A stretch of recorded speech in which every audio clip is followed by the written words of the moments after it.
जय जगन्नाथ चिंतन आज एक नुआ वीडियो आपण मानक स्वागत।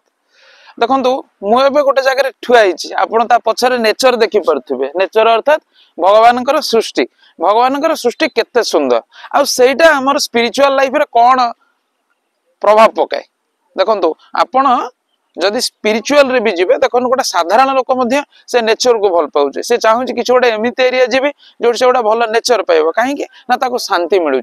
आ स्पिरिचुअल लाइन रे से आउ टे अधिका टॉप लेवल को जाए अर्थात आपण मैंने देखिथिबे पूर्व काल रे मुनि ऋषि मैंने जंगल पहाड़ आपणकर नदी कूल एमतिया जगार बसिकी जप तप भल मंद करती। जदि शास्त्र को जीवा आपणकर जप कर प्रकृष्ट जगह हूँ नदी कूल प्रकृष्ट जगह हूँ पहाड़ उपर एमतिया जगह हूँ जप कर बहुत जल्दी आपको से सिद्धि मिलता है। सेमती आपन जदि नेचर कथा चिंता करेंगे ए नेचर आपन को स्पिरिचुअल लाइन एमती ये दिए आपण मन स्थिर रखिब आपण मन से कामनेस आनिब से वाइब्रेशन को आप फील करेंगे जो वाइब्रेशन कथा मुझे गोटे वीडियो कहते जोटा कि ओंकार बोली कहूचे। तो यह हूँ नेचर ए नेचर को आम भी उपभोग करने आवश्यक आउ यथा संभव अधिकारु अधिका समय आम जदि समय पाउचे यही नेचर रे किछि समय मेडिटेशन करि परिबा किछि समय किछि नले चाली भी परिबा बुली भी परिबा एका जो थे कि आमे भगवान करे से क्रिएशन को फील भी करि परिबा।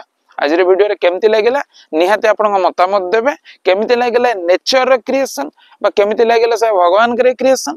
रहिली जय जगन्नाथ।